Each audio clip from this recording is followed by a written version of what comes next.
ഗാസയിലെ ജനങ്ങൾ അടിസ്ഥാന സൗകര്യങ്ങളും അവശ്യ സാധനങ്ങളും ഇല്ലാതെ ദുരിതമനുഭവിക്കുകയാണ് എന്ന് ഡോക്ടർ സന്തോഷ് കുമാർ. യുദ്ധമേഖലയിലെ മെഡിക്കൽ ആവശ്യങ്ങൾ മനസ്സിലാക്കി ജനങ്ങൾക്ക് പ്രാഥമിക പരിചരണം നൽകുന്നതിനും മെഡിക്കൽ ക്ലിനിക്കുകൾ സ്ഥാപിക്കുന്നതിനുമാണ് UN കൺസോർഷ്യത്തിന്റെ മെഡിക്കൽ ഡയറക്ടറായ ഡോക്ടർ സന്തോഷ് കുമാർ ഗാസയിലെത്തിയത്.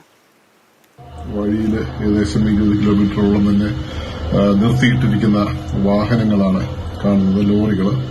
അതായത് ഈ ഗാസയിലേക്കുള്ള വെള്ളം, ഭക്ഷണം, മറ്റത്യാവശ്യ സാധനങ്ങൾ, മരുന്നുകൾ, അങ്ങനെ തുടങ്ങിയിട്ടുള്ള എല്ലാ കാര്യങ്ങളും വഴിയിൽ ഇങ്ങനെ ഏകദേശം 400 മുതൽ 500 ട്രക്കുകളിൽ ഇങ്ങനെ കെട്ടിക്കിടപ്പാണ് ഉള്ളത്. അതേസമയം ഗാസയിലെ ജനങ്ങളെ സംബന്ധിച്ചിടത്തോളം ഇവിടെ ഭക്ഷണമില്ല, വെള്ളമില്ല, വൈദ്യുതിയില്ല, ഗ്യാസ് കണക്ഷനൊന്നും തന്നെയില്ല, കമ്മ്യൂണിക്കേഷനില്ല.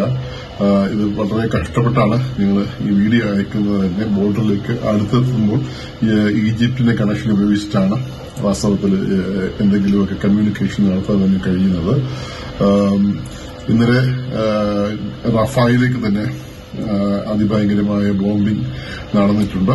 ഇവിടുത്തെ ജനങ്ങളെ സംബന്ധിച്ചിടത്തോളം ഇന്നലത്തെ ഈ ആക്രമണത്തിൽ തന്നെ ഏകദേശം 100ഓളം പേര് മരിച്ചിട്ടുണ്ടെന്നും അതിന് കൂടുതൽ ആൾക്കാർക്ക് പരിക്കേറ്റിട്ടുണ്ട്. പരിക്കേറ്റ ആൾക്കാരെ ചികിത്സിക്കാനുള്ള സാധന സാമഗ്രികളോ മരുന്നുകളോ ഒന്നും തന്നെ ലഭ്യമല്ല.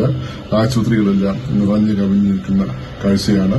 ഏകദേശം ഒരു 16 കിലോമീറ്റർ ചുറ്റളവിലുള്ള റഫ നഗരത്തിൽ 2.1 മില്യൺ ആൾക്കാരാണ് തിങ്ങി നിറഞ്ഞ് പുഴുക്കളെ പോലെ കഴിയുന്നത്.